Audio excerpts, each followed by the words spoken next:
বছরে একটা দিন, আর এই একটা দিনের অপেক্ষায় আমরা থাকি শুধু বলবো না, যারা নেমন্তন্ন করে তারাও থাকে। প্রতি বছর তাদের বাড়িতে যদি না যাই, তারা তো একটা মিষ্টি ডাক করেই থাকে। মানে বুঝতেই পারছো, কথা বলে না রাগে, আর রাগে কথা না বলাটাকে মিষ্টি ডাক বলা হয়। যদি তাদের বাড়িতে কোনো অতিথির বাড়িতে যদি না যায়, সে যদি রাগ করে, সেটাকে মিষ্টি ডাক ছাড়া আর কিছুই বলে না। তো যাই হোক, ফাইনালি তাদের বাড়ি পৌঁছে গিয়েছিলাম, কারণ আমি ভাবতেই পারিনি আমি যেতে পারবো, কারণ আমি ভীষণ অসুস্থ ছিলাম। কিন্তু সেই টাইমে আমি উইকটা লাগছিল, তবু আমি তাদের বাড়ি গিয়েছিলাম। আর আমার এই অসুস্থতার কারণে আমার মা এসে আমার কাছে ছিল, তো মাকেও সাথে নিয়ে গেছিলাম। আর মা ছিল ফার্স্ট টাইম দেখবে এই দাওয়াত, আর মা কোনোদিনও দাওয়াতে যায়নি। আর দাদা আমার মাকেও ভীষণভাবে যেতে বলেছিল, তাই মাকে নিয়ে গিয়েছিলাম।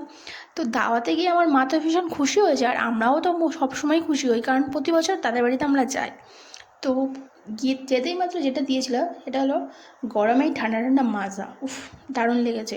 আর তার ওপর ছিল গলাটা ধরা, আরও ভালো লাগছিলো। মানে যত গলায় ইনফেকশান থাকবে, ঠান্ডা জিনিস তোমার বেশি ভালো লাগবে খেতে, গরম জিনিস ভালো লাগবে না, কারণ ঠান্ডাতে ওই ইনফেকশানগুলো আরও বেশি বেড়ে যাবে, তাতে তুমি আরও অসুস্থ হয়ে পড়বে। আর এই সময় তোমার ঠান্ডা খাওয়াটা বারণ, তোমার সেই জিনিসটাই বেশি খেতে ইচ্ছা করবে যেটা তোমার বারণ থাকে। তো ওসব কথা ছাড়ো, এবার দেখাই যায় কী খাওয়া হচ্ছে। কিন্তু খাওয়া হচ্ছে তো দেখতেই পাচ্ছ, প্রথমেই দিয়ে দিল সিমাই, তারপরে চলে এসেছিলো নান, আর ছিল মটর পনির।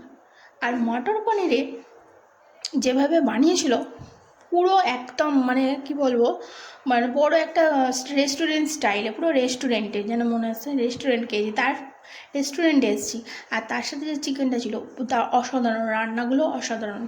মানে প্রতি বছর আসি, আমি জানি এদের রান্না কীরকম। আর তার সাথে ছিল ওই বাচ্চা, পুচকে পুচকে বাচ্চাগুলো, মানে দাদার ছেলে মেয়ে, এত কিউট এরা, এত কিউট।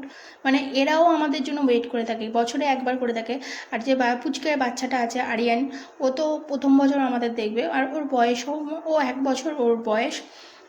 তো ও আমাদের প্রথম বছর দেখছে, কিন্তু অচেনা লাগলেও হবে, কিন্তু ঠিক মানে মোবাইলে আমাদের দেখায়, দাদার ভাই আমাদের দেখায়, চেনায়, সেই জন্য আমাদের মনে চিনতেও পেরেছে। তো খাওয়া দাওয়া শেষে এসে গেল স্যালাড, মানে স্যালাডে দিয়েছিল আমাদের ওই শশা, তারপরেই দিয়ে দিয়েছিলো কোল্ড ড্রিঙ্কস। তো প্রচুর প্রচুর খাবার দিয়েছিল, কিন্তু সব তো মানে বিকেলবেলায় যেহেতু আমরা গিয়েছিলাম, দুপুরে খাওয়া দাওয়া সেরে আমরা বিকেলবেলা, মানে বিকেল 4টে নাগাদ যেতে। তো আমরা যদিও একটু আগে লাঞ্চ করে এসেছি, তো লাঞ্চ করে তারপর তো অত কিছু খাওয়া যায় না, তো সামান্য কিছু খেয়েছিলাম। খাওয়ার পরেই তারা একটু দিয়েছিলো, যখন খেতে পারছিলাম না শেষের দিকে, মানে তরমুজ এনে দিয়েছিলো, কিন্তু কোনো কিছুই খাওয়ার মতো না, সবই অল্প অল্প করে খেয়েছিলাম। তো খেতে পারছিলাম না বলে তারা কিন্তু আমাদের পার্সেলও করে দিয়েছিলো রাতের জন্য। তারপরে আমি কিন্তু বারবার বলছিলাম যে আমি ঠান্ডা জিনিসটা আমার বেশি ভালো লাগলো, যেহেতু আমার গলায় ইনফেকশনটা ছিল।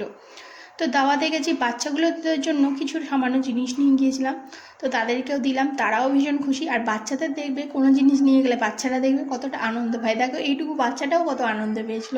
তো যাই হোক, মানে সারাদিনটা বলবো না, মানে ওই যে বিকেল থেকে মানে রাত পর্যন্ত, রাত বলবো না ঠিক সন্ধ্যে পর্যন্ত যতক্ষণ ছিলাম, ভীষণ আনন্দ করেছি। আর তোমাদের ভিডিওটা কেমন লাগলো